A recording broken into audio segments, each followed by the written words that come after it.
Years ago, the great screen actor Jimmy Cagney was working with a young actress that was about to be fired. He went to the director and said, "Let me talk to her." And he walked over to the actress and he said, "Look, it's simple. You walk in the room, you plant your feet, look me in the eye, and tell the truth." The logo of the X-Files is "The truth is out there." The truth is out there. I'm going to paraphrase. The truth is in here. You're about to hear the truth. I'm an actor. My name is John Cipher. For 7 years, I walked through the door, planted my feet, and tried to tell the truth as Chief Daniels on Hill Street Blues, as General Craig on the hit sitcom Major Dad. I was 2 years on Dynasty. You're on Knots Landing. I've done 5 afternoon soap operas, 12 Broadway shows, and 20 films. One of the Broadway shows I did was the great musical Man of La Mancha on Broadway. I was Richard Kiley's original understudy. I sang the words to dream the impossible dream, to fight the unbeatable foe, to bear with unbearable sorrow, to run where the brave dare not go. I'm here to introduce your host this morning, Dr. Stephen Greer. He's a man who is running pell-mell where the brave dare not go. He was an emergency room physician. In fact, the director of emergency medicine at a major hospital in North Carolina. 3 years ago, he sat his wife and his 4 daughters down and said, "I've been doing this part-time, running after the truth, for 7 years now. Now I'm going to do it full-time." He walked away from all that money to pursue the truth. I always think of Hamlet's great line to Horatio, "There are more things between heaven and hell than are dreamed of in your philosophy, Horatio." I'm going to introduce a man who says, there are more things between heaven and hell than any of us have accepted. And I have the witnesses and the documents to prove it. Ladies and gentlemen, Dr. Stephen Greer.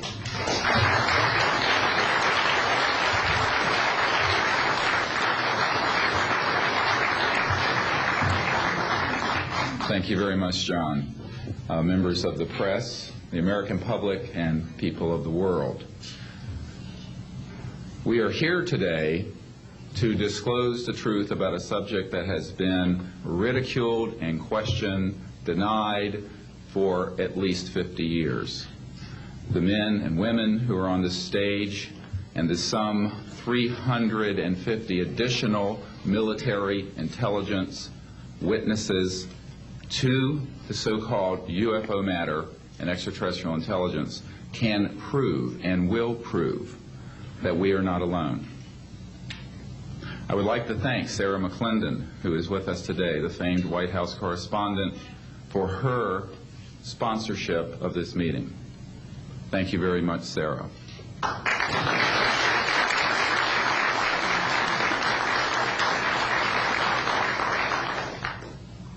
In 1993, a group of military advisors to this project and I met out in the countryside in Virginia, and we decided that it was time for civilians, military, intelligence, and other people to come together to disclose the truth about the subject which is called UFOs.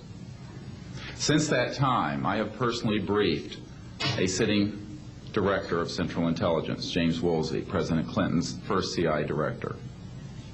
I have personally briefed the head of the Defense Intelligence Agency, the head of Intelligence Joint Staff, members of the Senate Intelligence Committee, many members of Congress, members of the European leadership, the Japanese cabinet, and others. And what I have found is that none of them are surprised that this is true, but they are uniformly horrified that they have not had access to these projects. We can establish through these witnesses whom we have identified, which now number over 400, and these are people who have been inside the CIA, NSA, NRO, Air Force, Navy, Marines, Army, all divisions of the intelligence and military community, as well as corporate witnesses, contractors to the government. And these are folks who have been involved in so-called black budget or covert unacknowledged projects. These unacknowledged special access projects are taking in at least $40 to $80 billion per year. And they are sitting on technologies that can change the world forever. The reason we are coming forward now is that we are asking for the U.S. Congress and for President Bush to move towards an official inquiry and disclosure on this subject. It has the most profound implications for the human future, for the U.S. national security, and for world peace. Specifically, technologies connected to UFO and extraterrestrial vehicles, if declassified and used for peaceful energy generation and propulsion, would solve the looming energy crisis definitively, would end global warming, would correct the environmental challenges that the Earth is facing. It is also critical that we begin to debate as a society the propriety of placing weapons in space. If indeed, as we can prove, it is true that we are not alone and that space is territory which we are sharing with other civilizations, it could be a very imprudent, destabilizing thing to place weapons in space. This is not being debated because it is off the national and international radar screens. It needs to be placed on it, and we are here today to do it. We can establish through this testimony that these objects of extraterrestrial origin have been tracked on radar going thousands of miles per hour, stopping and making right-hand turns, that they use anti-gravity propulsion systems, which we have already figured out how they work in classified projects in the United States, Great Britain, and elsewhere, that these objects have landed on terra firma, at times have been disabled, and have been retrieved specifically by teams within the United States, that extraterrestrial life forms have been retrieved, and their vehicles have been taken and studied thoroughly for at least 50 years. We can prove through the testimony and documents that we will be presenting that this subject has been hidden from members of Congress and at least 2 administrations that we are aware of, presidential administrations, and that the Constitution of the United States has been subverted by the growing power of these classified projects, and that this is a danger to the national security. There is no evidence, I wish to emphasize, that these life forms from elsewhere are hostile towards us. But there is a great deal of evidence that they are concerned with our hostility. There are times when they have neutralized or rendered inert the launch capabilities of intercontinental ballistic missiles. Witnesses here today will describe those events to you. They have shown clearly that they do not want us to weaponize space, and yet we are proceeding down that dangerous path. And it will be established that these projects, because they have not been supervised properly by the Congress, by the U.S. President, by the international community, have become a threat to the national security. And for this reason, we feel we must disclose the facts. This is the beginning of the campaign for disclosure. And in a memo that I wrote to President Bush last week, I've stated that this campaign will persist until our goals are met, and they are as follows: that we have open, honest hearings on the subject in the U.S. Congress, that there be a permanent ban on the weaponization of space or the targeting of any objects of extraterrestrial origin, that there be a full and complete study of classified technologies connected to this subject to see how they could be properly declassified and applied for peaceful energy generation so that the world may get off of fossil fuels in enough time to prevent greater ecosystem damage, or war over the looming energy crisis, which is sure to sweep the Earth in the coming decade. This is a matter of the most pressing import. It has been ridiculed, yes. I know many in the media would like to talk about little green men. But in reality, the subject is laughed at because it is so serious. I have had grown men weep who are in the Pentagon, who are members of Congress, and who have said to me, what are we going to do? Here's what we will do. We will see that this matter is properly disclosed, and these courageous witnesses, the first 21 of over 100 that we have already interviewed on videotape, have stepped forward to speak the truth.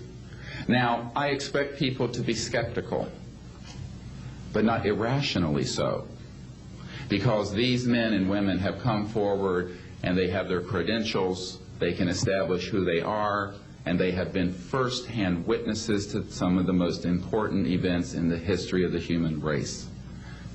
As was pointed out to me by some of the men here, they were charged with handling the nuclear weapons of the United States. Their word was trusted on everything of great importance for the national security. We must trust their word now.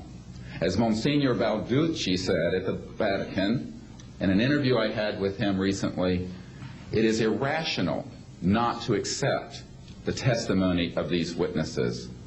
So please be skeptical, but that is not the same as prejudiced and closed-minded. This is a matter of great importance, and I ask the media, the scientific community, and the political community to look seriously at this matter and to do the right thing for humanity and for our children.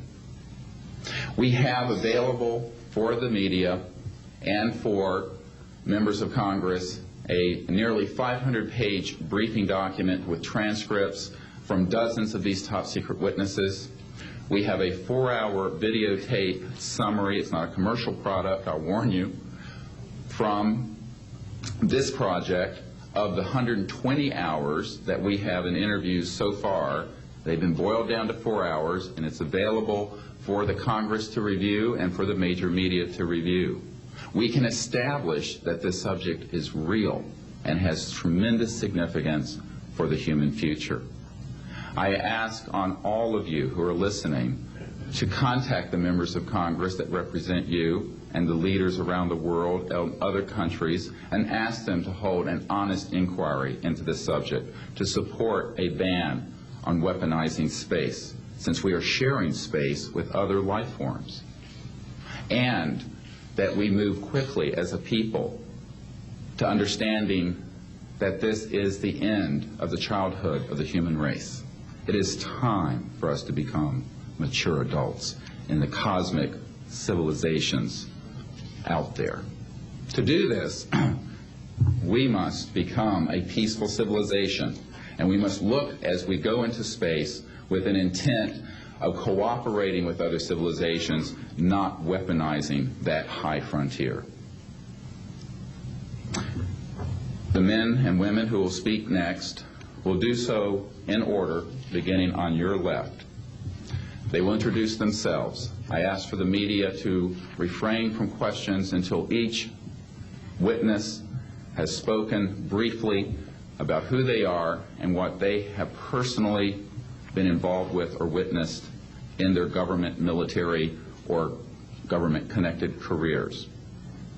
At the end, we will have questions. All of you may ask questions for as long as we can stay here, and we will provide you with all the information that you need. So we will begin now with the first of our witnesses, Mr. John Callahan.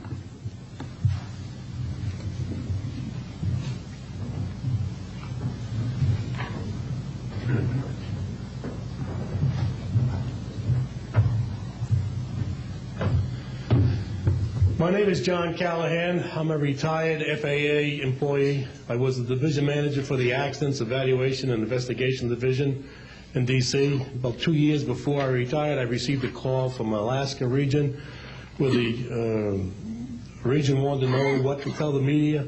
When I questioned, tell the media what, he says about the UFO and It went downhill from there. What UFO? It turned out I told him what any government employee would do at that time was to tell them it's under investigation. And then I had him send all that data to the FAA's tech center in Atlantic City. The next day, my immediate boss, service director, Javi Safir, and I went to Atlantic City. I had just purchased a new video camera, and I videoed the event. In Atlantic City, we had them play back on a scope, you would call it a scope, a plan view display, PVD, exactly what the pilot seen or what the controller seen, and we tied it in with the voice tape so we could hear exactly what the controller said and what he heard, and we taped it. We came back the next day, briefed the administrator, Admiral Ingen, on what happened. He wanted a 5-minute briefing. After we started the briefing, he wanted to know if he could see the video. We put the video on. He watched the video, the whole video. The next day, he set up a meeting for me to give a dog and pony show to President Reagan's scientific staff and whoever they brought over, and to hand off all that data to them. That morning in the FAA round room, it was either 9 or 10 o'clock, 3 men from Reagan's scientific staff, 3 CIA people, 3 FBI people, and I don't remember who the other guys were, along with all the FAA experts that I brought with me that could decide or talk about the hardware and the software, how it worked. We put on a dog and pony show. We let them watch the video. We had all the data there. We had all the printouts that the computer put out. They got all excited over it. When it was all done, the CIA, one of the CIA men told the people they were now sworn to secrecy, that this meeting never happened and this event never happened. When I asked them why, I thought it was probably just a stealth bomber at the time. He says, well, this is the first time that we have recorded radar data on a UFO, and these guys are going to get all excited, drooling over all this data. I said, well, are you going to tell the public about it? And he says, no, we don't tell the public about this. It would panic the public. He says, we're going to go back and study this. I said, okay. It was what he was going to do. Now, I've told this story many times, and I get sometimes funny looks from people. I have with me the voice tapes of the controllers that were involved, the FAA original tapes. See, after we handed this stuff off to the president's staff, the FAA didn't know what to do with it. We don't separate UFOs from real traffic, so it's not our problem. Okay? I have a copy of the original of the video that we took, which is rather interesting. And once the thing was all over, the reports started coming into my office, but because it wasn't an FAA air traffic problem, the FAA's report ended up on a table in my office. And it stayed there until I retired, when one of the staffers packed up all my gear and helped it move to my house. Also, in a box I found just a few days ago, in my 1992 tax return, I have the target printouts from the computer data, which, so if you wanted to or look at every target that was up there at the time, you can now reproduce this from this piece of paper here. And it's called the UFO Incident, Japan 1648, I believe the number was. It happened on November the 18th, 1986. I'm prepared to go to Congress, to swear before Congress that everything I've told you people and everything that is here is the truth. Thank you.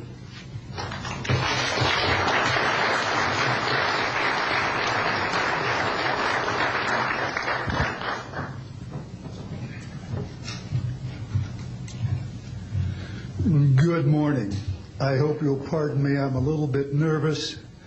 My name is Charles L. Brown. I'm a Lieutenant Colonel, U.S. Air Force, retired, subsequently 7 years with the Foreign Service. I like the name Charlie Brown.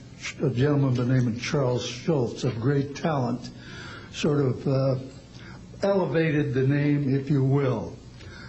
During World War II, I was a young farm boy from West Virginia. I got the patriotic bug, joined the United States Army, ended up flying bombers in Europe, and ended the war transport in the Pacific. Finished college in the summer, late summer of '49, recalled to active duty in the newly formed United States Air Force. I was assigned to an organization called Office of Special Investigations. The Air Force, as most of you know, was formed in 1947. OSI, as a central investigative agency for the Air Force, was formed, I think, in 1948. So everything was relatively new. Needless to say, starting in 47, UFOs were rather new. The Air Force Air Technical Intelligence Center was at Wright-Patterson Air Force Base, and I had my office in a building adjacent to it.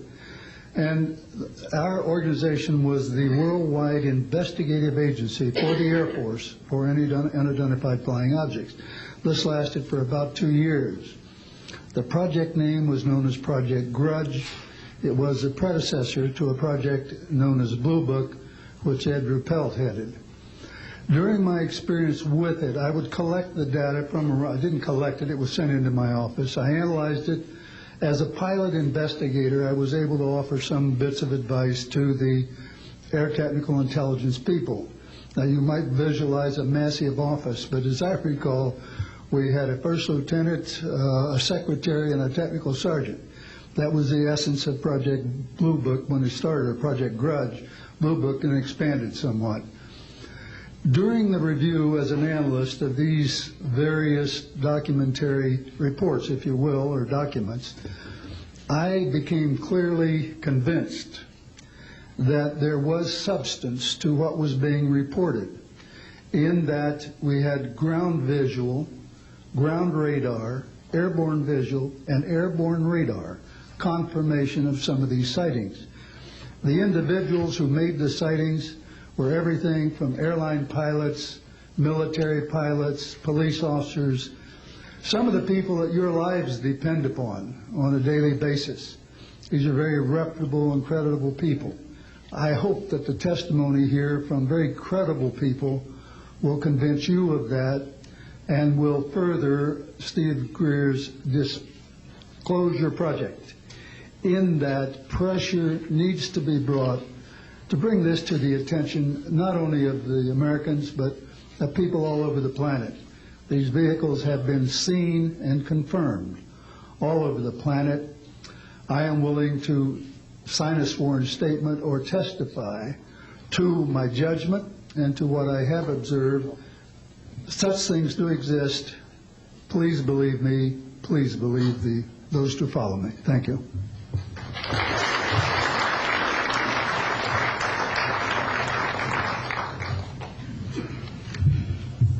My name is Michael Smith.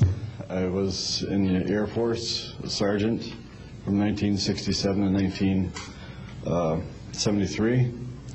I was aircraft control and warning operator.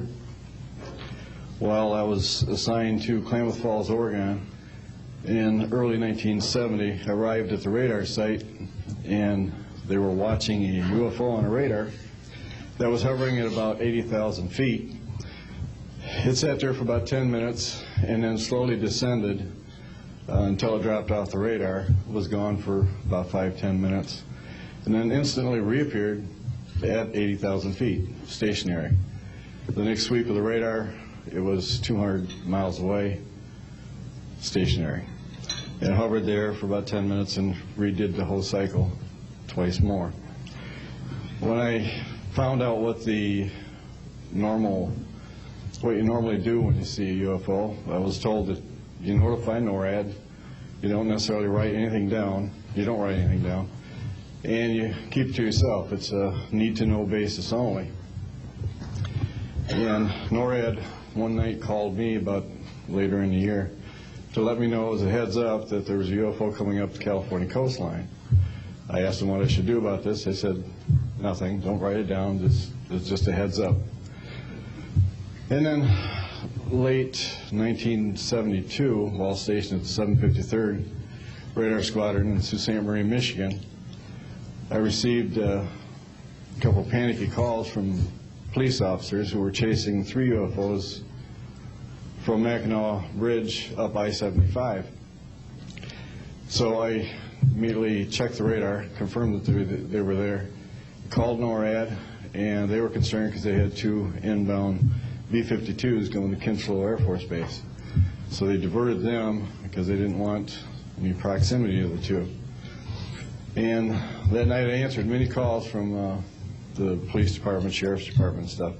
And my standard response was that there was nothing on radar. And I will testify to this under oath to a congressional hearing.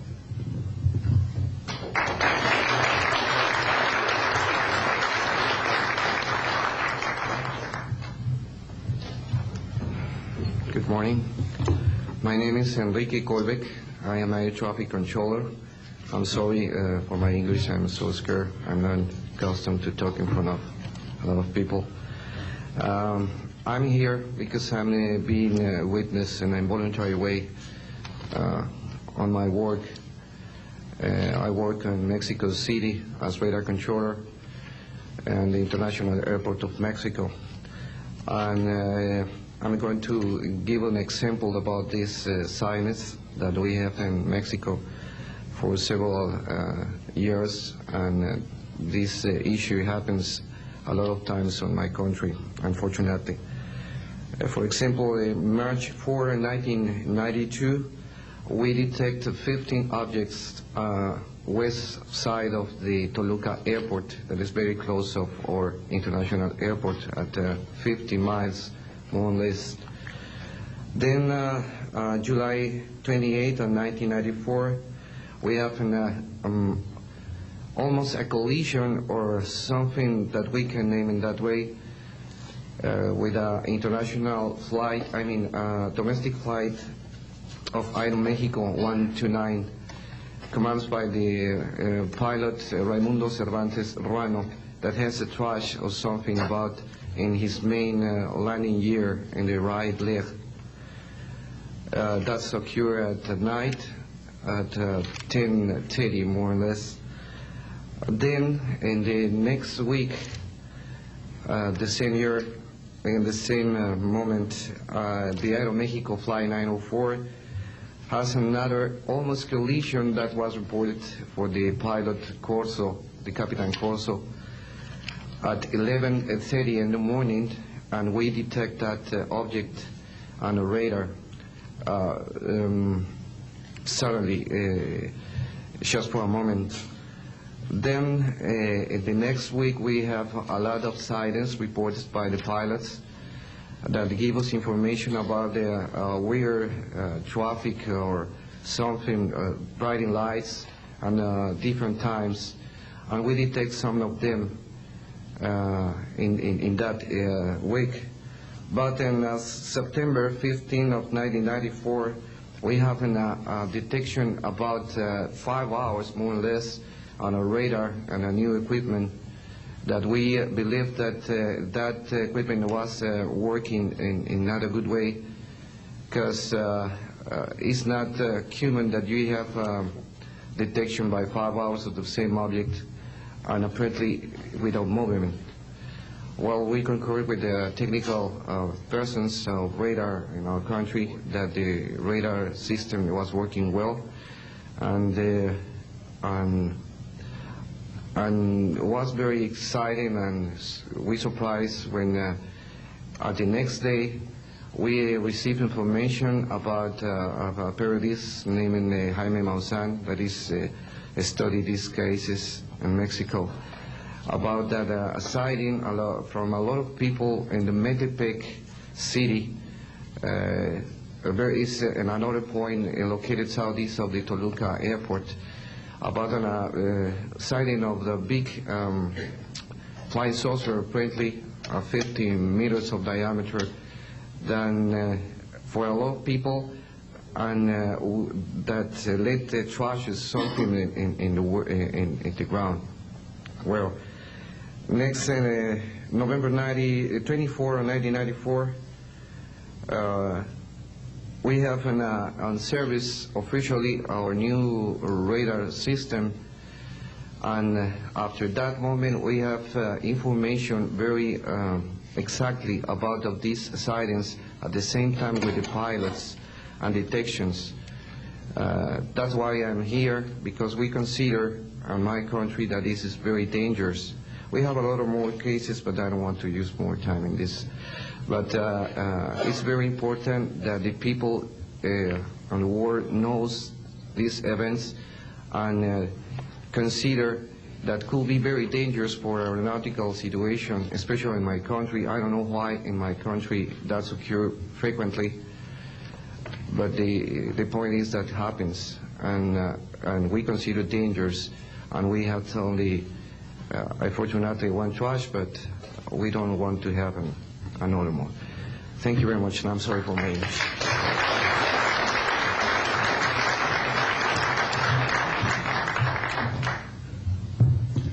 My name is Graham Bethune. I'm a retired Navy commander, pilot, had a top secret clearance.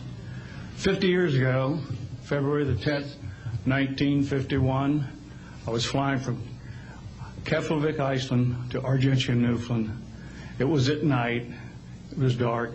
About 300 miles outside of Argentia, I saw a glow on the water, like approaching the city at night. As we approached this glow, it turned to a monstrous circle of white lights on the water.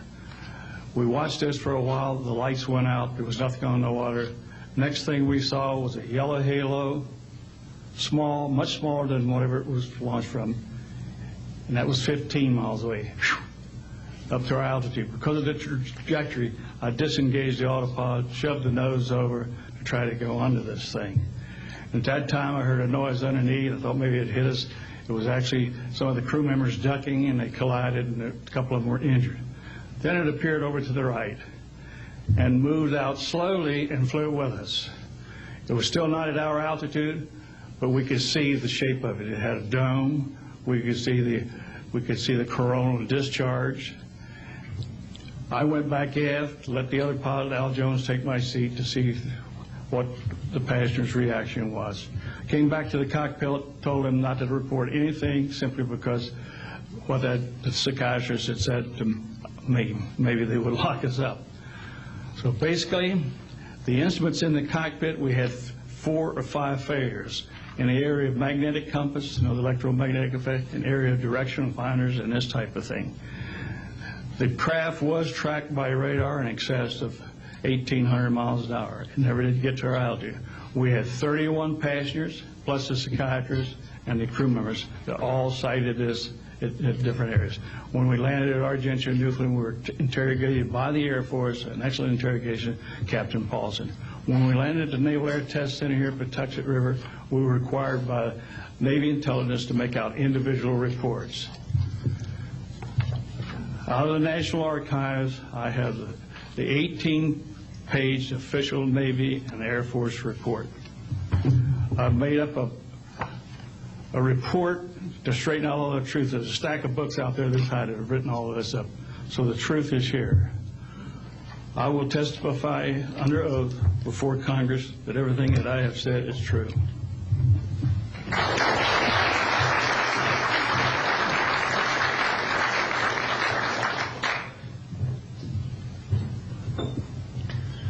My name is Dan Willis.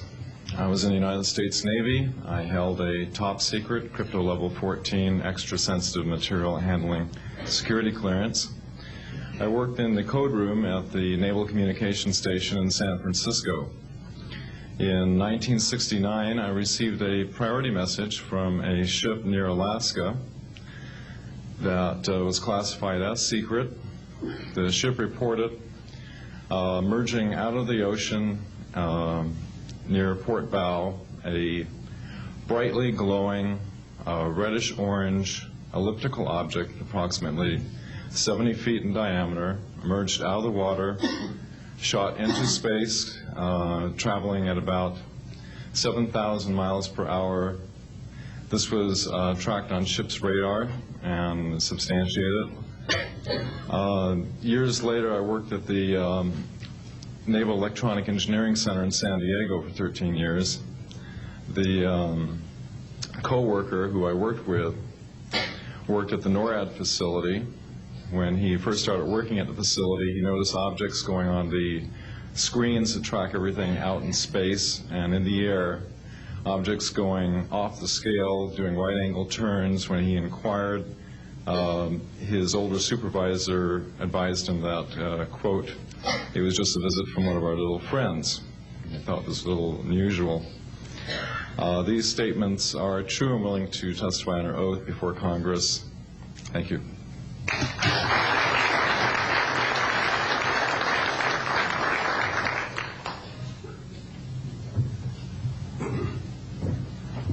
My name is Don Phillips.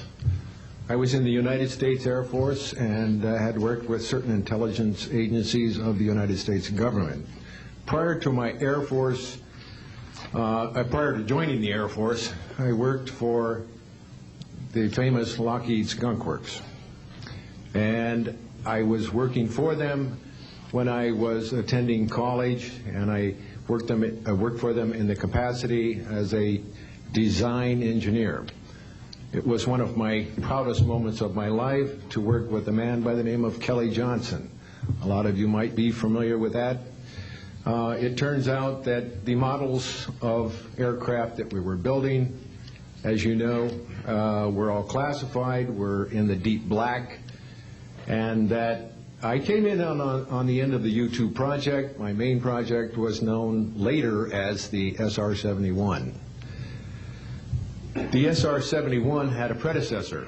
It had a special model built for the CIA, and that those models were one passenger, one pilot special aircraft in order to get from one place to another very, very quickly. Now, these SR-71s, as we know them, the Blackbird, are the type of aircraft that are still classified in a sense as far as the altitude that it flies at and also the speed records that it holds. I'm very proud to say that this aircraft played a big part in helping to end the Cold War. The aircraft, the predecessor aircraft, there's strong evidence to suggest that perhaps these aircraft had a different role once in the air. Each pilot, and I know a few of them, each pilot had an assignment before they took off, okay? They learned about the assignment immediately prior to takeoff, and there's strong evidence to suggest that there was a dual role in that they were monitoring some type of traffic to and from planet Earth. This can be verified at a later point. I'll jump into my military experience. My first field assignment for the United States Air Force was at Las Vegas Air Force Station, and that was my first experience with Las Vegas, and I couldn't understand why people were being so excited about going to a place such as this, but I soon found out about a year later. Nellis Air Force Base is located there. Nellis is a major training center for different types of special aircraft and fighter aircraft, one of the premier training sites for pilots all around the world.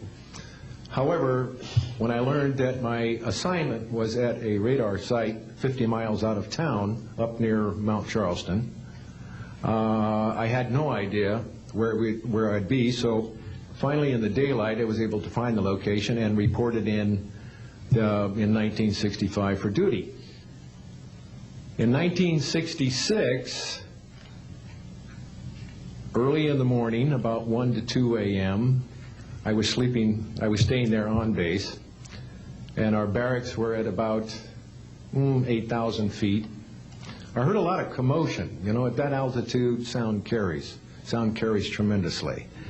And I thought, well, it's early in the morning, it's summertime, and it's very warm, and maybe I should get up and take a look. I didn't really want to, but I got up and took a look, walked up to the main road up near my office, which was the commander's office. I was on the commander's staff, Lieutenant Colonel Charles Evans.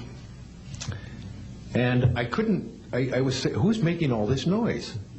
Who's making all this noise at this time of the morning? So when I got within about 50 yards of the 4 or 5 people that were standing there, one being the chief of security, they were looking up in the air, and I said, gee, their heads are all looking at the same direction. Well, I looked up to the west, northwest, and to my amazement, there were lights flashing around the sky, moving at anywhere from what seemed like 2,400 to about 3,800 miles per hour. Now, The fact that we're taking an estimate from a distance, we figured, well, this is quite something. However, we continue to watch these darting lights go across the sky and stop, absolutely stop, come to a dead stop, and reverse in an acute angle their direction, and then proceed on in they were traveling so fast that you could almost see a pattern left by, if you are computer people, when you move a mouse real quick across the screen, you see a little bit of a tail. Well, that's exactly the way these 6 or 7 craft worked. After 5 minutes of watching these things, they all seemed to group up to the west-northwest, okay? They started to come in on a circle. But what I would like to point out is that where they were putting on their display in the north-northwest sky, just directly east of that is what is known as Area 51. Area 51 is a AEC name, okay? Atomic Energy Commission. That was the old name for Atomic Energy Commission. We knew it as the Groom Lake Flight Test Facility in the Air Force. And it was where we tested our aircraft after we got the prototype made from the Skunk Works. So here are these, let's get back to the circle in the sky. What they did was coalesce and started rotating in a circle, and then they disappeared. Well, I thought, gee, this is something that we have to keep quiet, and that was verified by the Chief of Security. But we waited there and talked it over for a little bit, and it seemed like, I think it was an hour. Then came the radar people from the scopes, which were at 10,000 plus feet, came down for their dinner at 2 o'clock in the morning, and the first person off the bus was a good friend of mine, Anthony Kesar. He said, he was white as a sheet, and he says, did you see that? Yeah, we all said, yeah, it was a nice display, what a show. He says, we documented them on radar. And he says, we didn't give them clearance, the standing order was let them fly through the radar beam. He says, we documented 6 to 7 UFOs. Now, we don't know who was guiding those, but they were certainly intelligent, and we don't know where they landed because they coalesced and disappeared. So I will say at this point, to keep it short, that I will testify under oath as to what I say is true, and I will do so before Congress. Thank you.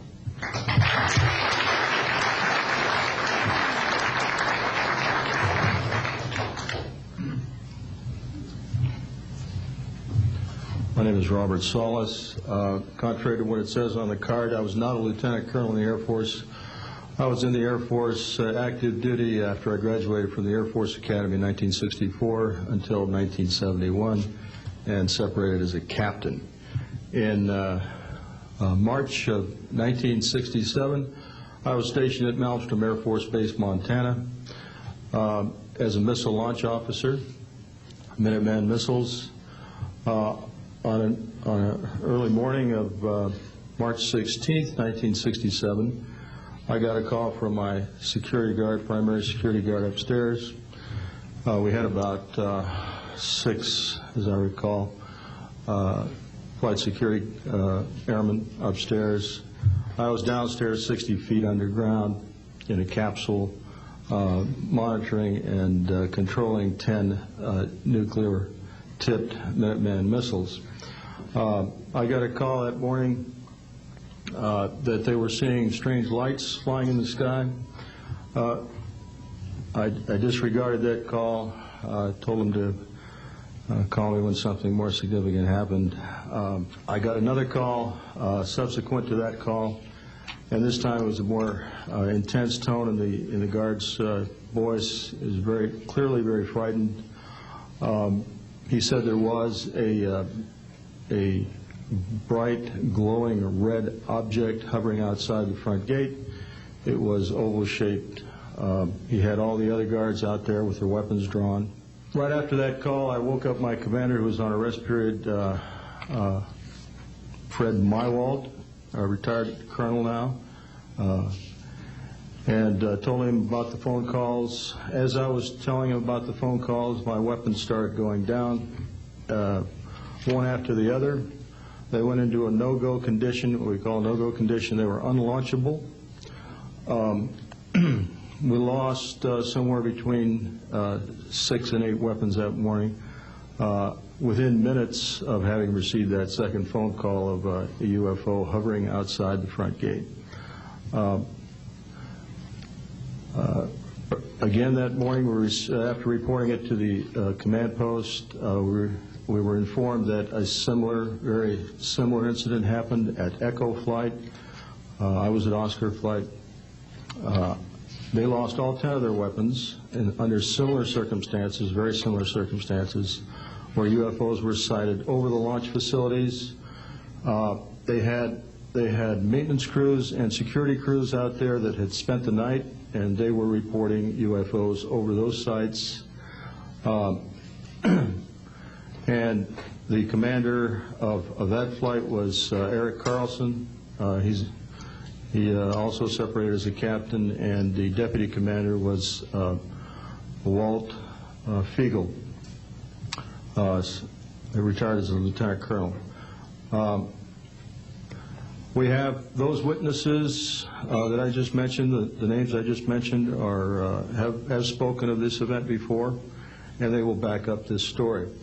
We also have documentation that I received through FOA request from the Air Force outlining the Echo Flight incident, and including in that documentation a reference to UFOs.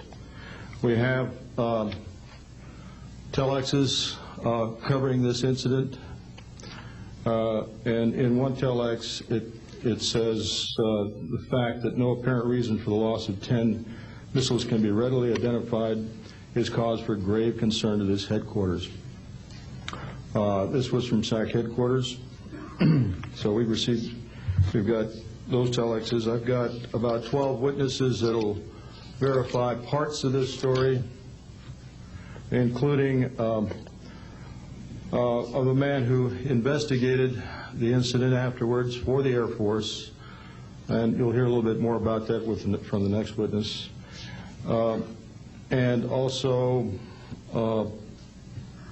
another guard that witnessed a UFO in that same time period, and another officer who retired a full colonel who had other reports of UFOs.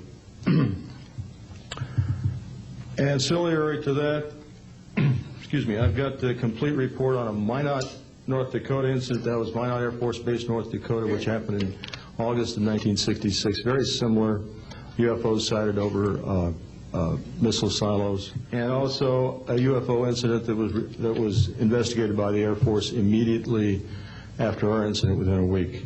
I'm willing to testify to the truth of all these matters that I've spoken about this in front of Congress under oath. Thank you.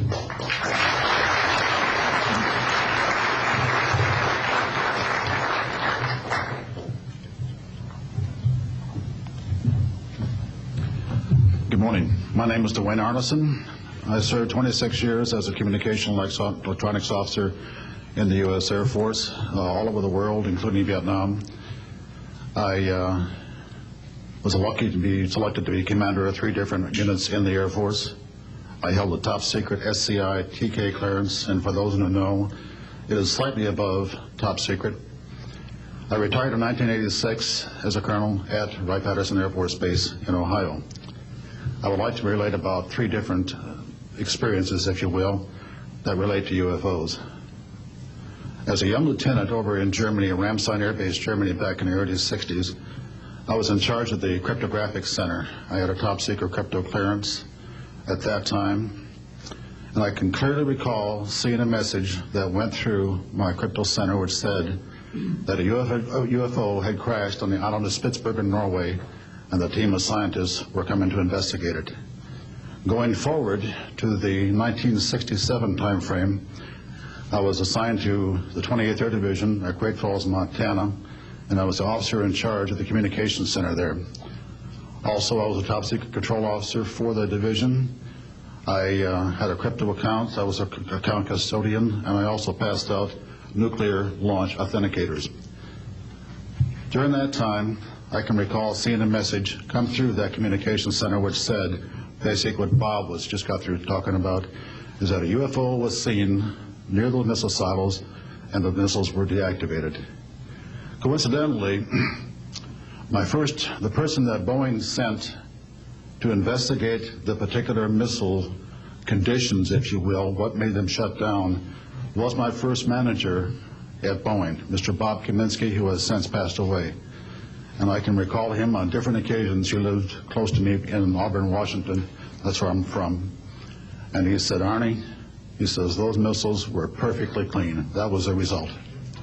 So then one last incident concerned when I was as a commander of the unit in Great Falls, or in Caswell Air Force Station, Maine. I had contacts with the security police at Loring Air Force Base, and they told about UFOs that were seen near the nuclear weapon storage areas on Loring Air Force Base. And I'll be glad to testify to Congress that this is absolutely the truth. Thank you.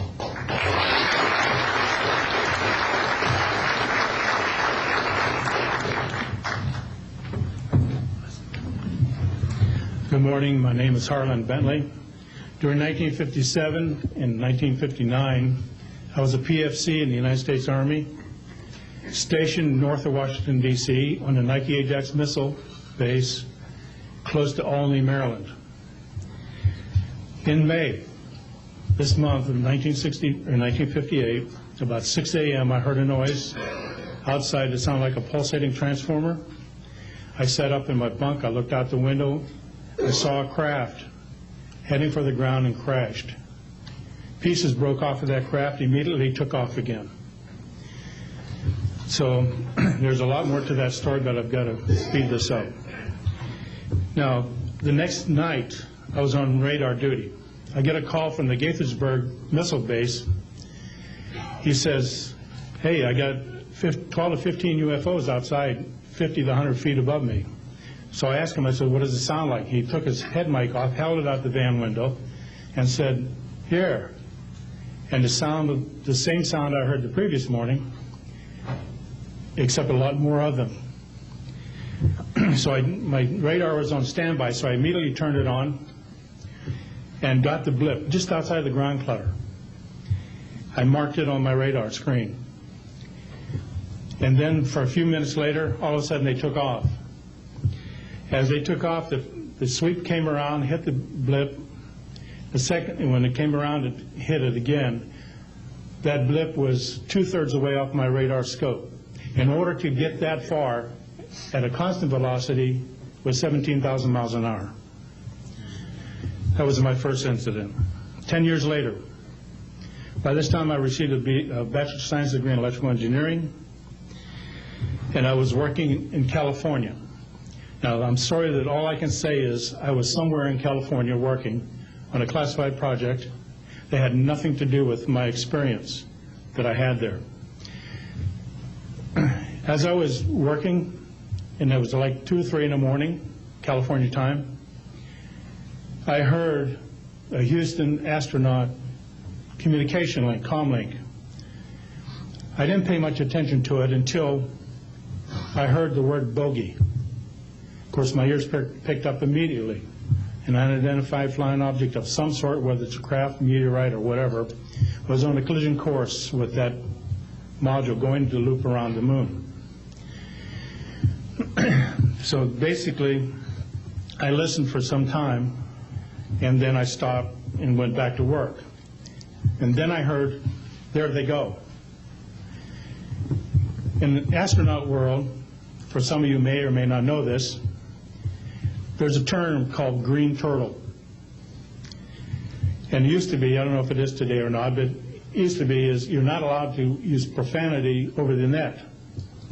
And the first person that does that, whoever hears it first and says green turtle, that astronaut's got to buy that man and his entire family a dinner at the most expensive place at Cape Canaveral. Well, to end this real quick, one of them said, damn, they went off, the UFOs took off. He says, damn, that was fast. And somebody yelled, green turtle. And then he said another word, a synonym to crap. And then somebody else yelled, green turtle. And you could see him grit his teeth, because now he had to buy 2 expensive meals. And my particular experience, I will testify before Congress if necessary and explain exactly what happened. Thank you.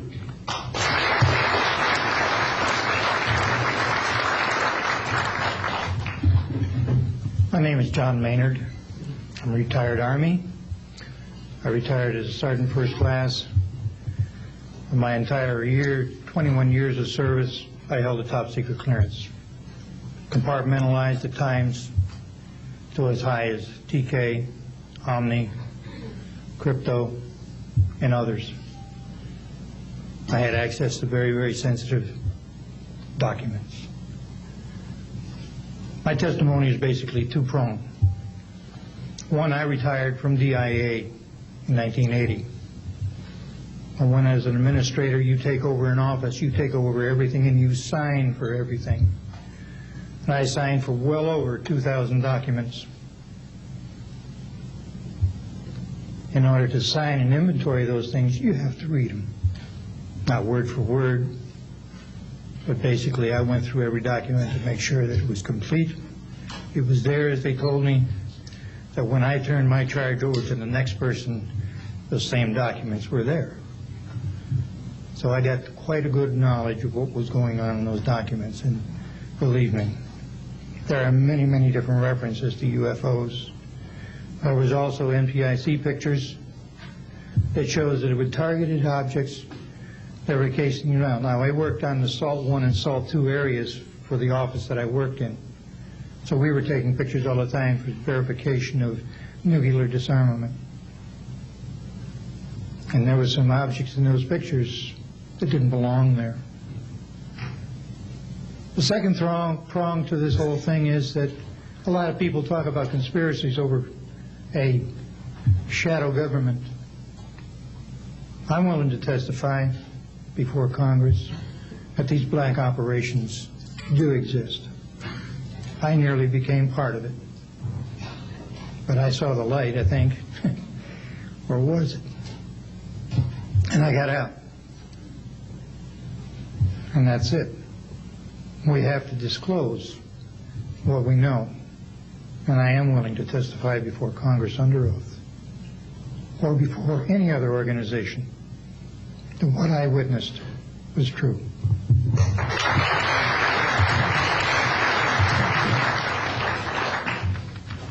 Good morning. My name is Carl Wolf, and I was a precision electronics photographic repairman with a top secret crypto clearance in the United States Air Force. I was stationed at Langley Air Force Base in Virginia. In 1965, in mid-1965, I was loaned to the Lunar Orbiter Project at NASA on Langley Field. Dr. Colley was in charge of that project. They had problems with a piece of electronic equipment that was bottlenecking their production of photographs. I went to the facility, and when I walked into the facility, there were scientists from all over the world. I was stunned, actually, to see people at a NASA project from all over the world. It didn't make any sense to me initially. I was taken into the laboratory where the equipment was malfunctioning. I couldn't repair it in the dark. I asked to have it removed. A Airman Second Class was in the dark room at that time. I was also an Airman Second Class. I was interested in how the whole process functioned, how the data got from the lunar orbiter to the laboratory. Asked the young man if he described the process to me. He did. About 30 minutes into the process, he said to me, in a very distressed way, by the way, we've discovered a base on the backside of the moon. And then he proceeded to put photographs down in front of me, and clearly in these photographs were structures, mushroom-shaped buildings, spherical buildings, and towers. And at that point, I was very concerned because I knew we were working on compartmentalized security. He had breached security, and I was actually frightened at that moment. And I did not question him any further. And a few moments later, someone did come into the room. I worked there for 3 more days, and I remember going home and naively thinking, I can't wait to hear about this on the evening news. And here it is, more than 30 years later, and I hope we hear about it tonight. And I will testify under oath before Congress that what I'm saying is the truth.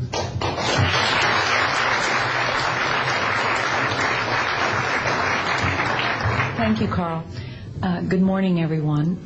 My name is Donna Hare, and I worked at Philco Ford Aerospace from 1967 to 1981. During that time, I was a design illustrator, draftsman. I did the launch slides and landing slides, and also projecting plotting boards, lunar maps for NASA. We were a contractor, but most of the time I worked on site, in Building 8.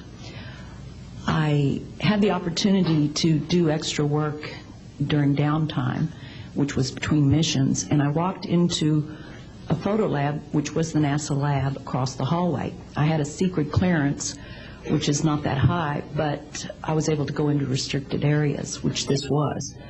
At the time, I was talking to one of the techs in there, and he drew my attention to a photograph, a NASA photograph. It had a dot on it, and I said, "What is that?" Well, he drew my attention to it, and I said, "Is that a dot on the emulsion?" And he said, and he's smiling, and he has his hands crossed, and he said, "Round dots on the emulsion don't leave round shadows on the ground." And this was an aerial photograph of the Earth, I'm assuming the Earth, because it had pine trees on it, and the shadows of the craft, or whatever it was, were in the same angle as the trees. And by its very nature, UFO, and I wanted to clarify that to a gentleman that was talking to me, means unidentified. So I did not know what this was. But I realized at this point that it's very secret, that it was kept secret, because I asked him, "What are you going to do with this piece of information?" And he said, "We always airbrush these out before we sell them to the public." So they're pesky little creatures appearing on this photograph they wanted to get rid of. After that, I decided I would ask questions to other people that worked there. And I found that I had to ask them away from the site and not on site. A guard told me that he was asked to burn some photographs and not to look at them. And there was another guard guarding him, who was in green fatigues, watching him burn the photographs. And he said he was too tempted. He looked at one, and it was a picture of a UFO, and he was very descriptive. I can go into that later with anyone. He immediately was hit in the head, and he had a big gash in his forehead. He was knocked out, and he's terrified, so he would have to be protected. Another incident, I knew someone in quarantine with the Apollo astronauts. He told me that the Apollo astronauts saw craft on the moon when we landed, and that is what he told me. And he also was afraid. He said that the astronauts are told to keep this quiet. They're not allowed to talk about it. So I do want to let you know that I worked out there for a number of years, and I ran into this. So it's not something everyone knows that works out there for a long time. My boss didn't know about it. Some people that sat right next to me didn't know about it. It's very strange, because I don't know how they can do it, but they can let some people know about it and then others not. I'm willing to testify before Congress that what I'm saying is true, and thank you very much. Thank you.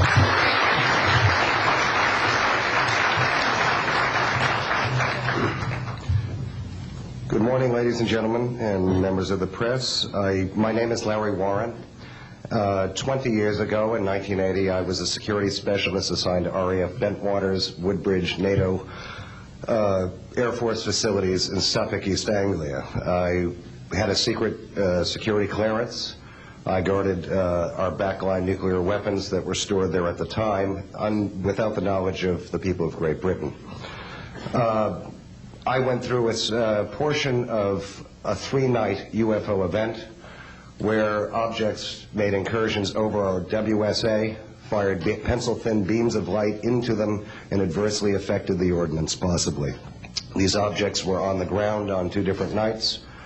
Potentially there was another life form seen. This is an unpopular truth. These events were of extreme defense significance to not only Her Majesty's government, but this government as well, and they are still shrouded in secrecy. They are very complex. They are very vast. This is more about a human rights issue than just a UFO issue. 20 years ago, this room would be empty. I see a turn in history. This is history in motion, but unfortunately it's history with a security classification. I would be more than honored to swear under oath that I experienced what I did, I saw what I saw. These events produced not only, after numerous denials by this government, a memo by Lieutenant Colonel Charles Holt, our Deputy Base Commander, which reads like science fiction. It also produced, years later, an on-site audio tape he made as these objects performed their feats and did what they did and violated airspace. These events are of extreme defense significance. I hope my brothers in arms that went through these events will be given immunity at some point and be able to join us here. It is an honor to share the stage with all of these people. And I think for all of our children, my son Dennis, God bless you, son, we can change the world. You're heroes for being here also, and I will testify in front of Congress if asked to. God bless. Thank you.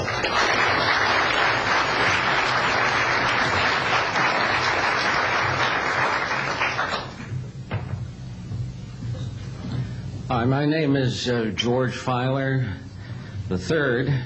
The reason I'm here is because George Filer V is in the hangar and will be born on Friday. And I'm a retired intelligence officer and flyer with almost 5,000 hours, and I didn't believe in UFOs until London Control called us in the winter of 1962 and asked us, would we chase one?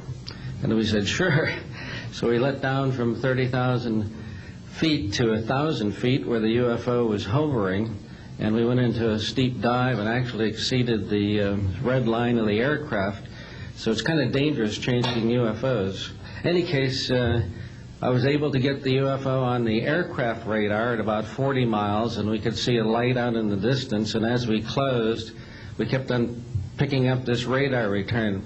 Point I'm mentioning that the radar return was very distinct and solid, indicating it was some kind of a metallic object.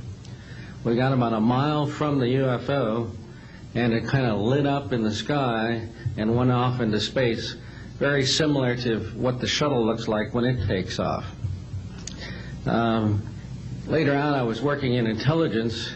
In Vietnam, I briefed General Brown about UFOs. When I was in 21st Air Force, McGuire Air Force Base, briefed General Glau about a UFO over Tehran, Iran in 1976. That two F-4s from the Iranian Air Force had taken off and tried to intercept the UFO. And when they turned on their fire control systems, they immediately went on. All the electrical systems went out. The planes had to return to base. This was particularly significant because it was also picked up on satellites. In 1978, on January 18th, I was going into the base. Every morning I did the briefing to the general staff, and I noticed that there are some lights off in the distance at the end of the runway there. And when I got into the command post, the senior master sergeant in charge said that there had been UFOs in the pattern all night. They're on radar. The tower had seen them. They got in aircraft reports and so on. And that one had landed or crashed at Fort Dix. Fort Dix and McGuire are right together. And this is kind of like the Roswell of the East. But in any case, an alien had come off the craft and had been shot by a military policeman, and apparently was wounded and was heading for McGuire.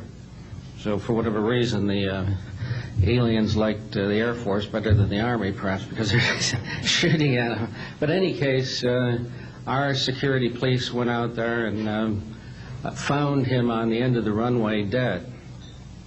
And they asked me to brief the general staff, General Tom Sadler, and at the 8 o'clock stand-up briefing. And I said, I don't think I want to do this. You know, the general doesn't have a good sense of humor, and I'm not sure I believe this. So I did some checking, called the 438th Command Post, and everybody had pretty much the same story. And at 8 o'clock that morning, just before I went on, was going to brief this, and I was very worried about it. They said, don't brief it, that it's too hot, so to speak. That's pretty much my story, and I'm prepared to tell the story in front of Congress, and it is the truth. Now, because of this, I've stayed interested in UFOs, and I'm the Eastern Director of the Mutual UFO Network. And between the National Reporting Center and Peter Davenport and the MUFON, we get 100 reports a week on average of people from all over the United States that see these things regularly. And if you start checking, they're out there and they're low, and people are seeing them all the time. And these are highly qualified people, all of whom essentially give us the reports by email. Thank you.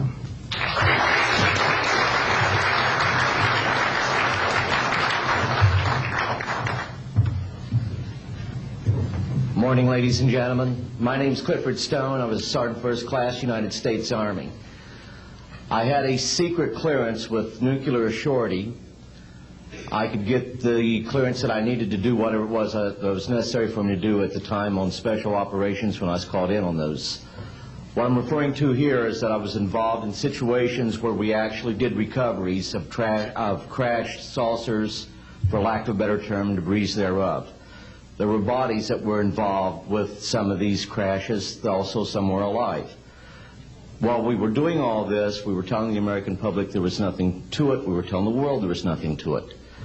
I'd like to go into detail on some of the cases, about the nuts and bolts cases right here, but I will be available if you have any questions concerning my involvement in this.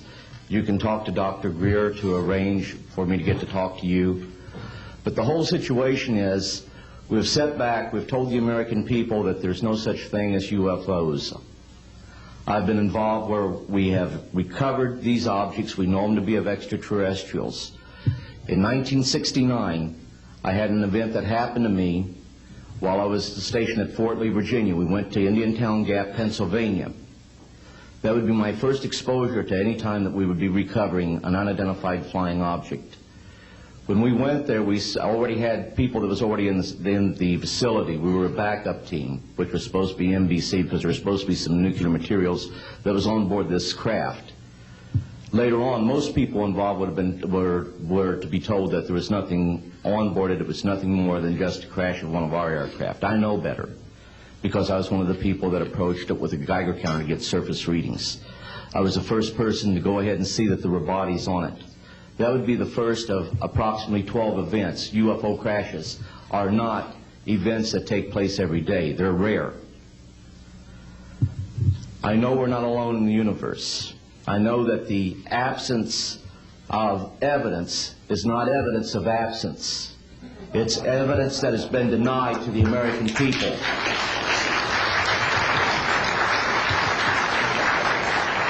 I stand before you today in my almighty God, and I tell you this.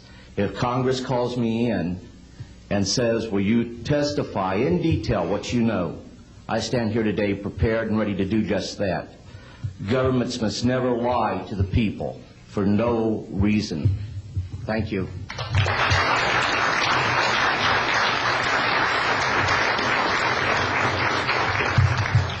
Good morning. My name is Mark McCandlish, and for the last 21 years, I have worked as a conceptual artist for a variety of defense contractors.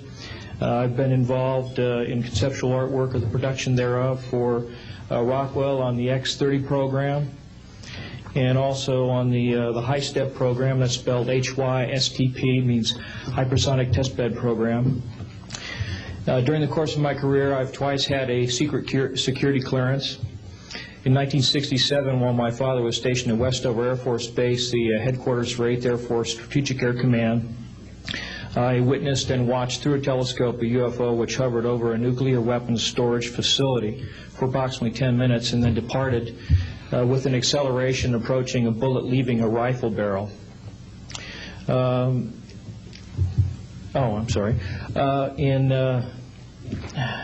1988, in November, a college buddy of mine, an associate by the name of Brad Sorensen, informed me that he had personally witnessed 3 flying saucers at a very large hangar at Norton Air Force Base during the course of an air show that was held on Saturday, November 12, 1988. I subsequently called my congressman from that district, I called his office. This was Congressman George E. Brown, Jr., who at the time was the chairman of the Congressional Committee on Space Science and Advanced Technology. I naturally assumed that since this presentation that Brad talked about was for top military brass and certain congressional individuals, that his office must have coordinated this with the local Air Force Office of Public Affairs. A male staff member in Congressman Brown's office not only confirmed the exhibit, but the fact that there were 3 discs at that exhibit. These discs were hovering off the floor without any visible means of support. They were referred to as alien reproduction vehicles, also nicknamed the flux liner because they used high voltage electricity. Let's see. To keep things short, this is a diagram that I made based on a sketch that Brad Sorensen did for me in rough form shortly after he had his sighting, and subsequently cleaned that drawing up and made it much more accurate. And that's the drawing that Dr. Greer is holding there now. Later on, I obtained photographs that were taken in 1967 by a military pilot, Harvey Williams, flying a C-47 for the Air Force at 12,000 feet, approximately 25 miles southwest of Provo, Utah. This particular vehicle matches the so-called ARV in all proportions and respects in terms of the detail of the shape of the craft. And this was photographed, as I say, in June or July of June of 1967. I later spoke to a gentleman by the name of Kent Sellen that I met at an air show at Edwards Air Force Base in 1992, the first unveiling publicly of the B-2 bomber. He indicated to me that in 1973, when he was a crew chief working on experimental aircraft at Edwards Air Force Base, that he had unintentionally wandered into an area where there was a classified aircraft, namely the ARV. He described it in detail, and he added other details to the account concerning the configuration and the operation of the vehicle that Brad Sorensen was not aware of. Subsequently, Brad Sorensen met with the famous aeronautical designer Burt Rutan, gave him a copy of this blueprint which you've just been shown. Mr. Rutan felt that it was a joke and put it on his wall as kind of a joke.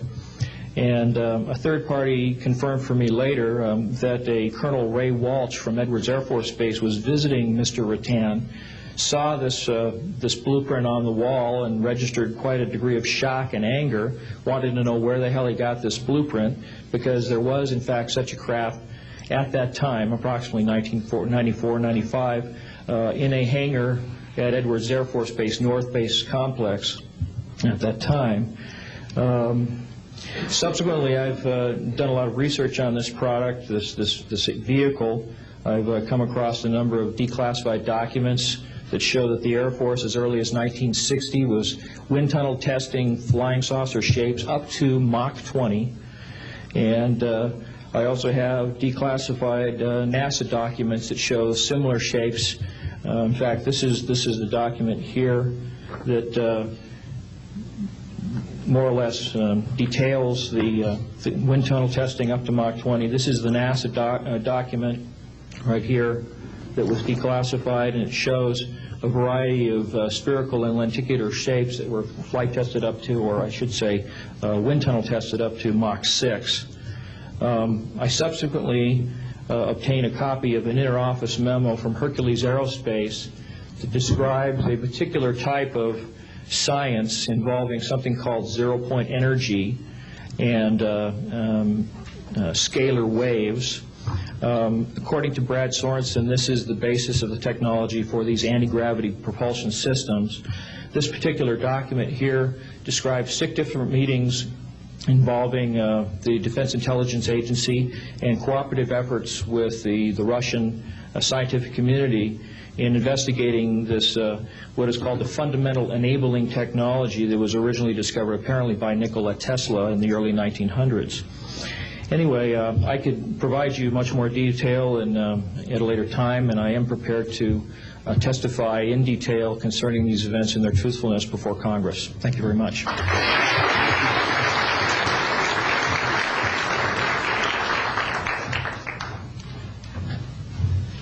Good morning. My name is Daniel Sheehan. I'm an attorney and serving as general counsel to the Disclosure Project. I'm a 1967 graduate of Harvard College in American Government Studies and Constitutional Law, and a graduate of Harvard Law School. And I served as general counsel and one of the co-counsel for the New York Times in the Pentagon Papers case, and was involved in briefing and arguing the case in front of the United States Supreme Court, giving permission to the New York Times to publish the classified documents, the 47 volumes of the Pentagon Papers. Subsequent to that time, I served as special counsel to the office of F. Lee Bailey as one of the trial counsels when we represented James McCord in the Watergate burglary, and got Mr. McCord to write the letter to Judge Sirica to reveal the Watergate burglars' relationship to the plumbers unit in the White House at that time. Subsequent to my service in that case, I went back to Harvard to the Divinity School to study Judeo-Christian social ethics and public policy. Did my master's work and PhD work there, and became general counsel for the United States Jesuit headquarters in Washington, D.C., assigned to the National Social Ministries Office and their public policy office. It was there in 1977 that I was contacted by Ms. Marcia Smith, who was the director of the Science and Technology Division of the Congressional Research Service. She asked to meet with me, and I met with her, and she informed me that President Carter, upon taking office in January of 1977, held a meeting with then the Director of Central Intelligence, who was George Bush Sr., and demanded that the Director of Central Intelligence turn over to the President the classified information about unidentified flying objects and the information that was in the possession of the United States intelligence community concerning the existence of extraterrestrial intelligence. This information was refused to the President of the United States by the Director of Central Intelligence, George Bush Sr. The Director insisted that the President, in order to have access to this information, needed to have clearance to contact the Congressional Research Service, to contact the United States House of Representatives Science and Technology Division, to have them undertake a process to declassify this information, because the DCI suspected that the President was preparing to reveal this information to the American public. The Congressional Research Service Science and Technology Division, under the directorship of Marcia Smith, was contacted by the House Science and Technology Committee and instructed to undertake a major investigation of the existence of extraterrestrial intelligence and the relationship of the UFO phenomenon to this. I was contacted by Ms. Smith and asked, in my capacity as general counsel to the United States Jesuit headquarters, National Social Ministry Office, to see if we could obtain access to the Vatican Library, to obtain the information that the Vatican had with regard to extraterrestrial intelligence and the phenomenon of the UFOs. I pursued that with the permission of Father William J. Davis, the director of the National Office, and we were refused access as the United States Jesuit order to the information in the possession of the Vatican Library. When I reported this to Ms. Smith, she then later subsequently asked me to participate in a project which I can go into some detail during the question and answer period or later to individuals, pursuant to which I was given access to, as a special consultant to the United States Library of Congress Congressional Research Service, to the classified portions of the Blue Book project of the Air Force. At that point, it was in 1977, approximately May of 1977, I went to the Madison building of the United States Library of Congress. There was no one in the building at that time. It was brand new. I was directed to a basement office where there were 2 guards at the door and a third sitting at the table who took my identification, verified that I'd been designated as a special consultant to the Congressional Research Service of the United States Library of Congress, and was admitted to the room. I thereupon found photographs, some dozen photographs, of what is unquestionably an unidentified flying object on the ground that had crashed and plowed a furrow in a field of snow, and it was embedded in an embankment. There were United States Air Force personnel surrounding this craft, taking photographs of the craft. And one of the photographs, I could see that there were some symbols on the side of the craft. And so I proceeded through the photographs and found a close-up photograph of these symbols. I'd been instructed that I was to take no notes and had to leave my briefcase and all my identification outside of this room, but I had brought with me a yellow pad. And so what I did is I opened up the yellow pad and refocused the overhead camera onto the same size as the cardboard backing of the yellow pad, and I physically traced the copies of the symbols on the side of this craft, closed the yellow pad back, put the microfiche back into the canister, reclosed the box that I had, and I said, "It is time for me to leave."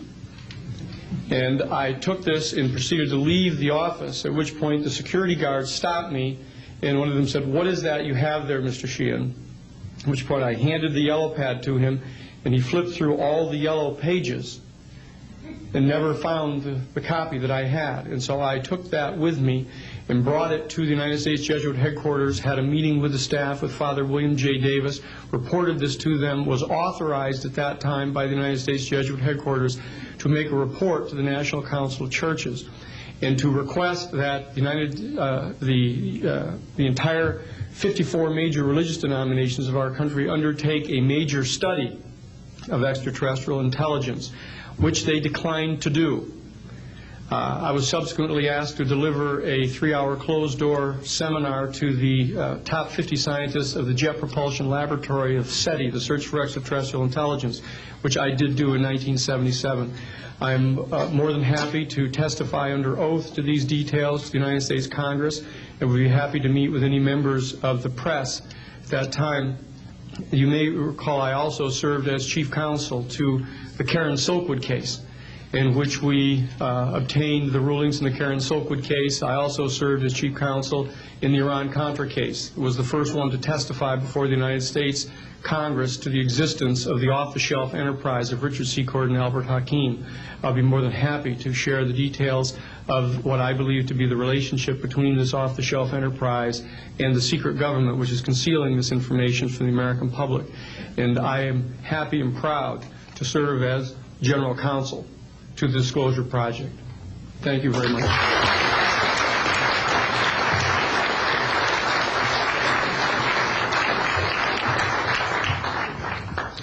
Good morning. My name is Carol Rosen. In 1974, after being a 6th grade school teacher, I was introduced to the late Dr. Wernher von Braun in the U.S., the father of rocketry. In my first meeting with him, during that first 3.5 hours, he said to me, "Carol, you will stop the weaponization of space." And I said, teachers don't stop until June. He said, "No, you have to understand, this is February, and we have to prevent the weaponization of space because there is a lie being told to everyone that the weaponization of space is now first being based upon the evil empire, the Russians.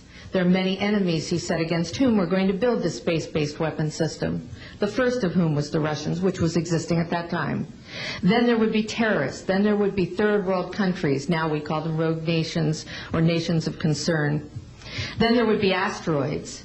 And then he would repeat to me over and over, "And the last card, the last card, the last card would be the extraterrestrial threat." Well, at the time, I kind of laughed when he said asteroids, and when he said extraterrestrials, I knew I wasn't going to deal with that subject. And now we hear on the news just today, this week, that they've slid in another enemy, only this time we're going to protect our satellites. In other words, we have to have some reason to spend these trillions, to waste these dollars on a space-based weapon system, and they're all lies. This is a system, he told me, that would never protect anyone. Even back then, he talked about suitcase bombs. He talked about chemical, viral, bacterial, biological warfare, that these space-based weapons would never protect us against. And then he told me that, in fact, if you travel around the world, which I did after he died in 1977, I met with people in over 100 countries who were friends. They didn't want to build space-based weapons. I became a space and missile defense consultant, and I worked with people around the world. I became an advisor to the People's Republic of China. They don't want to build a space-based weapon system, and he told me back then that they didn't. He said, go to Russia. They're considered to be the enemy. I got on a plane by myself. When I got to Russia, I had a list of people that I had read out of the newspaper. Chernenko was in office then. He was the only one I didn't get a chance to meet. They introduced me to everyone when I got there. And when I got back, I said, oh my Lord, this man is telling the truth. There is no threat.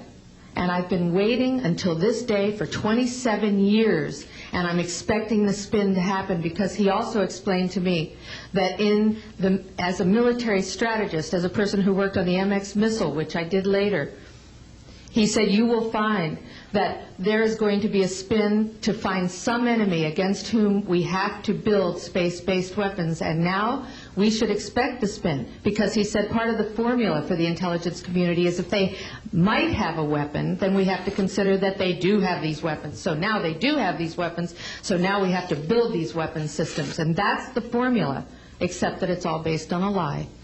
And we have witnesses here today that have shown you that these extraterrestrial beings, that these craft that have come here are now not UFOs, they're identified flying objects, and we know that they have beings in them.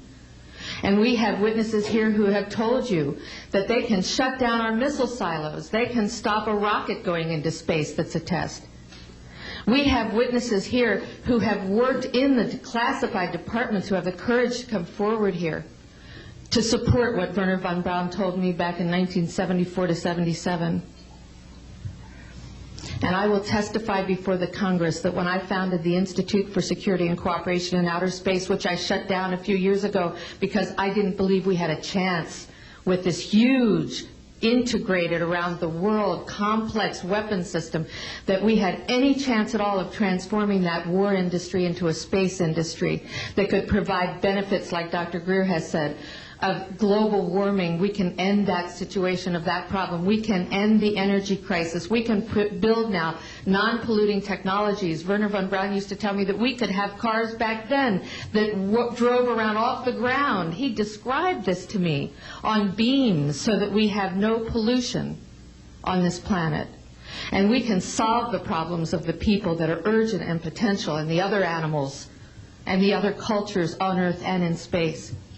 And we can end the arms race without dislocating the industry jobs, without disrupting the economy, by transforming, Wernher von Braun told me, the war industry into a global cooperative space industry that will provide, he said, finally, more jobs and profits on this planet than during any hot or cold wartime, more products and services that can be applied directly to solving the problems of this planet. And we can have a whole planet now that lives in peace on Earth, with all the cultures on Earth and with all the extraterrestrial cultures in space. And these are words that Wernher von Braun told me in 1974, and I will testify before the Congress under oath about everything I have said and more. Thank you.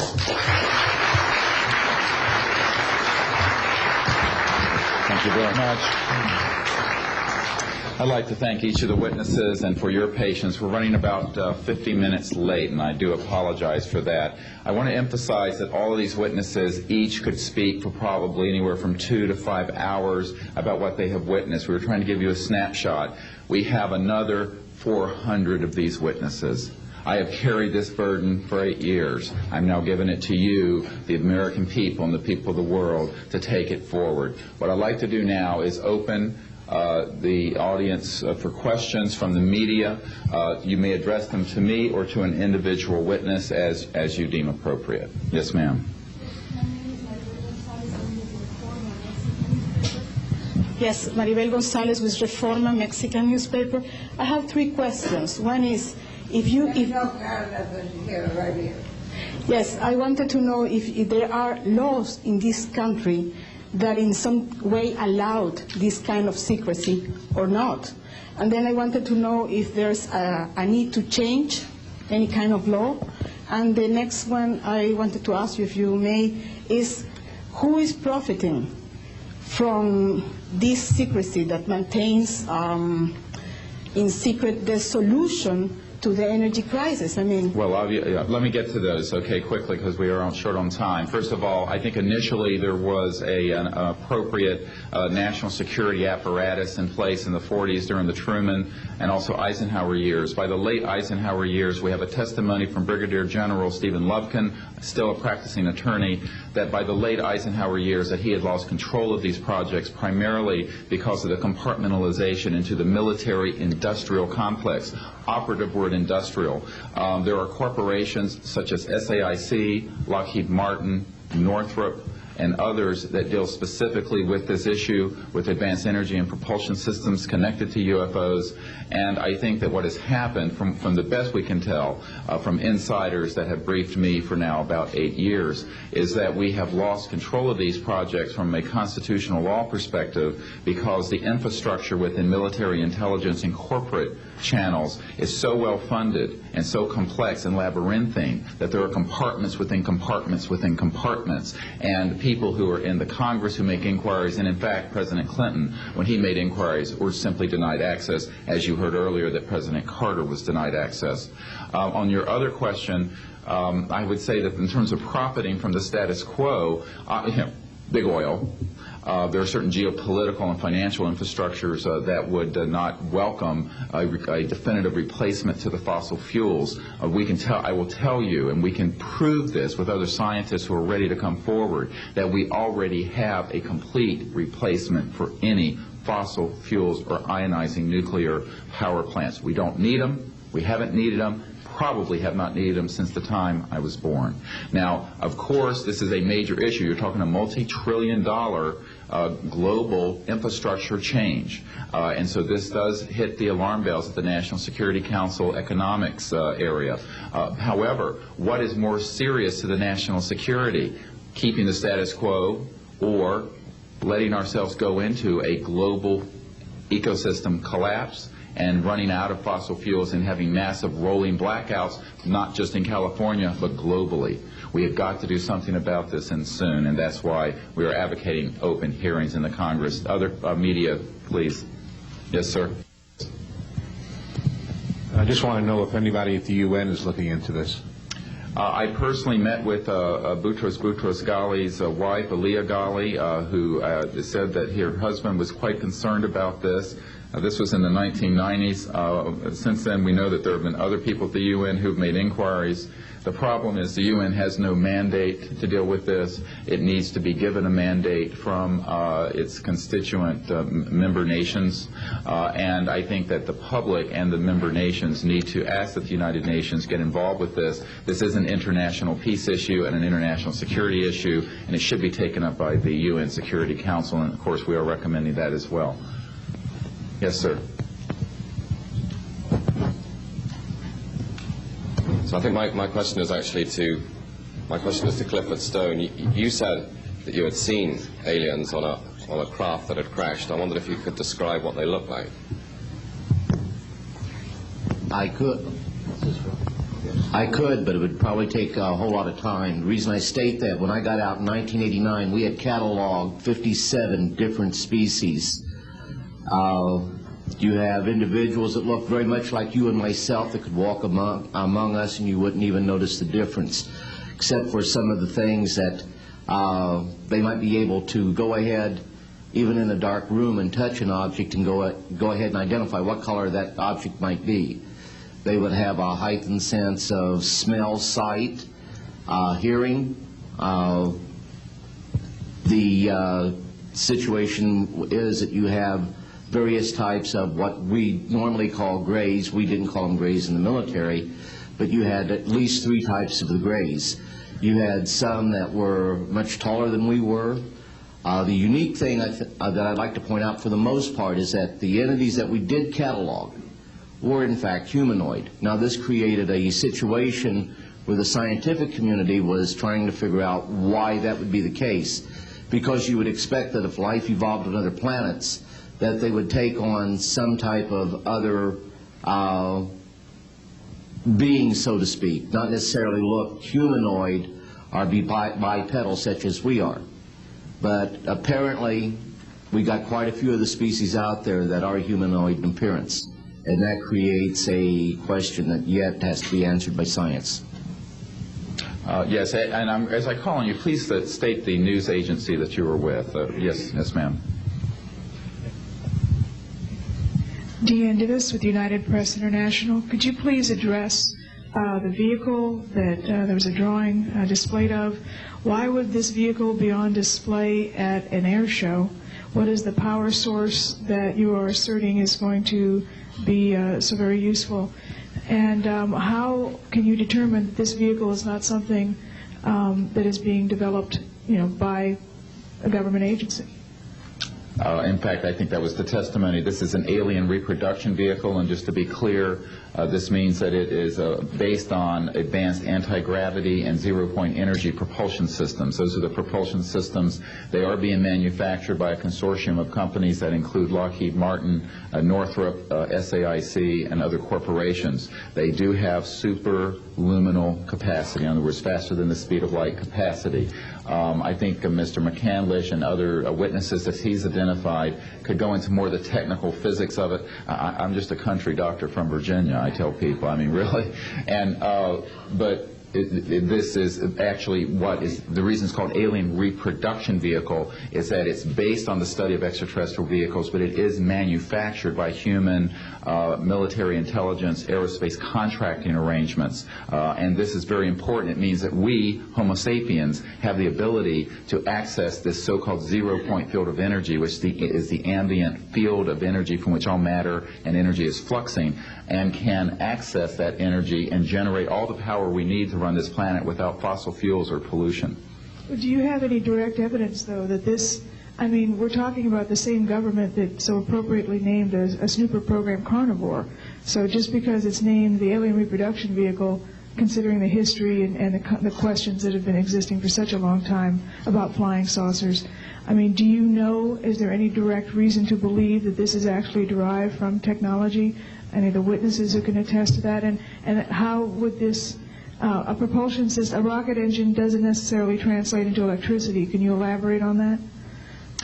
Well, the first part of your question, I would say that the testimony of witnesses we have, some of whom are here, others that are not here, but they're in the briefing materials, is that we have studied specifically extraterrestrial vehicles which have been retrieved. The breakthroughs in that research have led to applications that have led to the building of this and similar anti-gravity devices. And that, in fact, this can be proven in open testimony before Congress, and that is exactly what we are calling for. We have the witnesses to establish this, and they also have the documents and the specific details of the propulsion systems. But this is not a jet internal combustion system at all. It is actually kicked in by a type of electric power source, and it then accesses this ambient zero-point energy field that is responsible for all matter and energy existing, and by special configurations and what have you, it causes a cancellation of mass inertia and an anti-gravity effect. And this is a complex technical discussion which is probably beyond the scope of this conference, but we have materials in the briefing document that we can provide you with references to people who have studied the anti-gravity effect as far back as certainly the 1950s. We have one witness who said that his family was connected to the RAND Corporation, and that by the mid-1950s that more money had been spent on anti-gravity propulsion systems than the totality of the Manhattan Project. So yes, we can establish those elements. Other questions? Thank you. My name is Murray Felsher. I publish a newsletter downstairs here called the Washington Remote Sensing Letter that deals with reconnaissance and surveillance of the Earth from space. My question is this. Since 1972, with the launch of Landsat 1, and now with the launch of commercial space imagery, there are some archived, I would say, upwards of 35 million photographs of the Earth from space. Not one of them has shown a flying saucer. Are you suggesting that these have been airbrushed out? We're suggesting that there is a system before the public gets hold of anything that's off of a government-connected satellite. There is a compartmented operation that does indeed sanitize them from this type of evidence. And I think the testimony of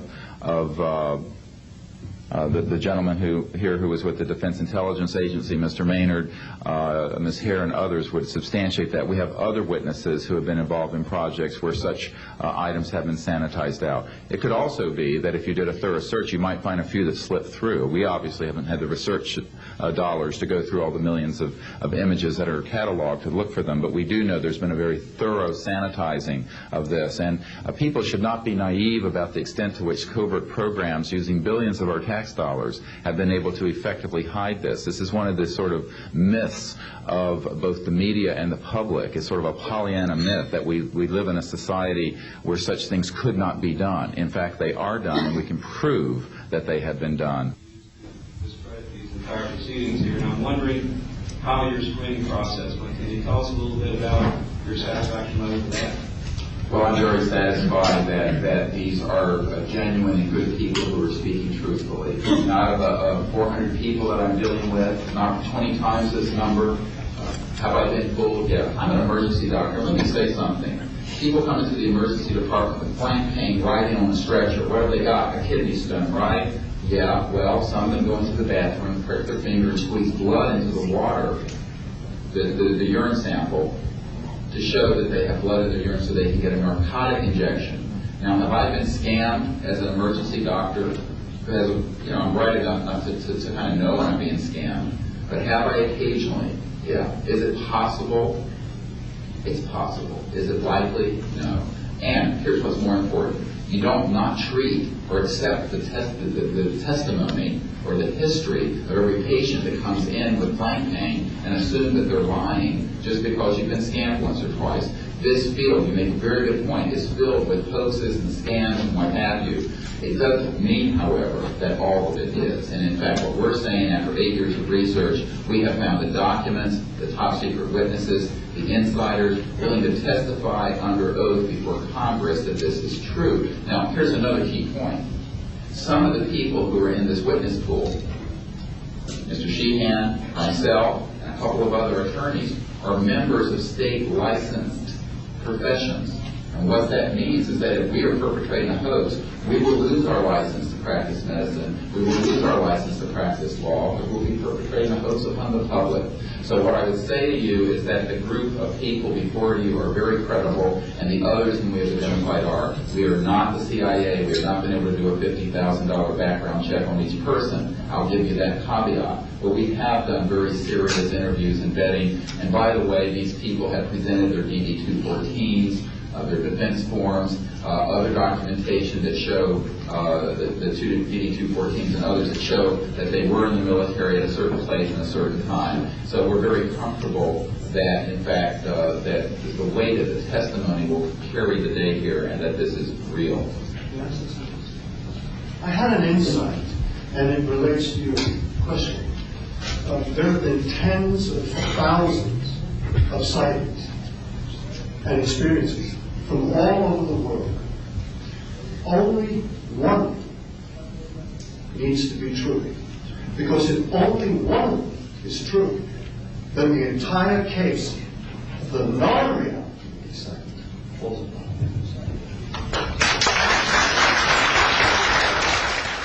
Such evidence out of the public domain, yes.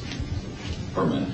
A priori, all signed agreements and oaths that have flowed from such operations are null and void. What that means is, in legal theory, is that if it's an illegal enterprise, the agreements those that are entered into as a result of that illegal enterprise have no legal standing. So one of the things I would like to announce today is all of the men and women listening to this, need to know they are free to speak. We are declaring all national security oaths on this subject null and void.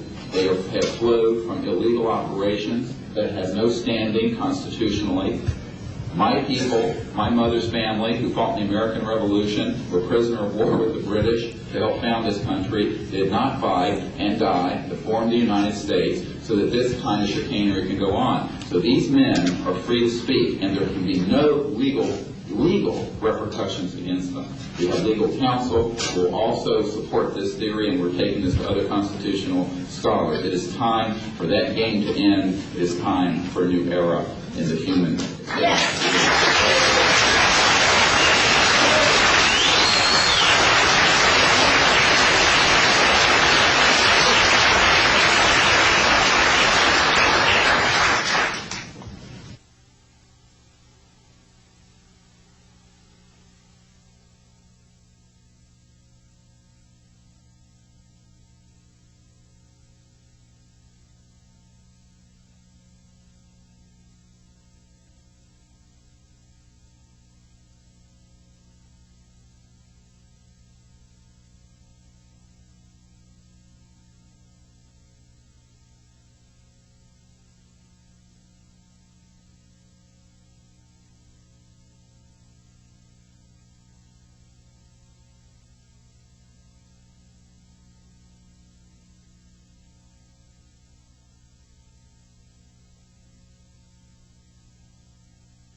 Has also escaped the oversight of the president. We know for a fact that this has happened. I personally briefed President Clinton's first CIA director on this. I was informed that they had no access to these projects, although they knew they existed.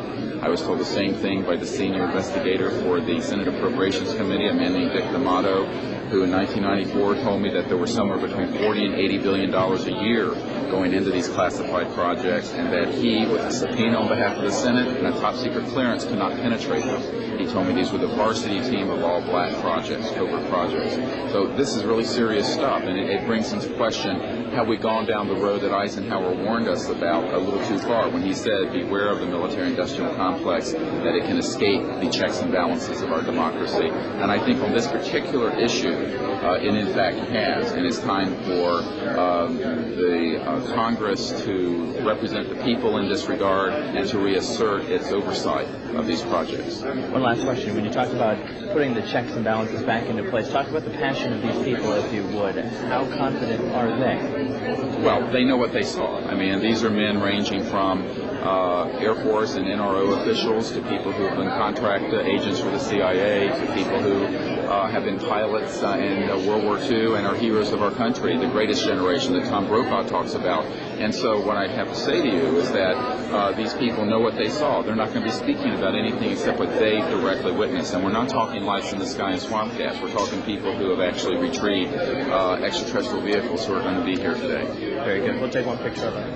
That's concrete and that's based on reality, but anyone who does further research in this field will find that they are not hostile. None of them are hostile. They have shown us that they can shut down missile silos and rockets. They have not destroyed us, and they've been here for tens of thousands of years. We know of 50 years worth, more or less, of secrets. We know of major... And the fact is... this hybrid breeding program that keeps being referred to? Well, again, we're not dealing with these kinds of things. We are dealing with credentialed, unimpeachable witnesses here who have worked in projects. We're not dealing with that. We're dealing with what we know. What we know is that these are not hostile entities. I don't know how to explain this to you, except that people here are all still here. The world is still here. And they have shown us what their technology is capable of doing. And you can yet imagine, and you can hear from witnesses who've worked in fields of re-engineering, back engineering, what kinds of technologies can come out of this to literally save save people from the suffering that's going on right now. I don't doubt the possibility of that. Yes, and that's what this disclosure is about. It isn't about these other kinds of stories that you have no proof of and nobody does. And the fact is, we hear of what we're saying. Well, they have removed artifacts. Well, again, we're not going to deal with this kind of story, and a lot of that is manufactured also. That's for sure. So what we're dealing with here is concrete evidence, documents, people who've been working in the industry, in the military industry, complex intelligence. I worked on the MX missile, and I was if I went public with that whole story. So you can imagine.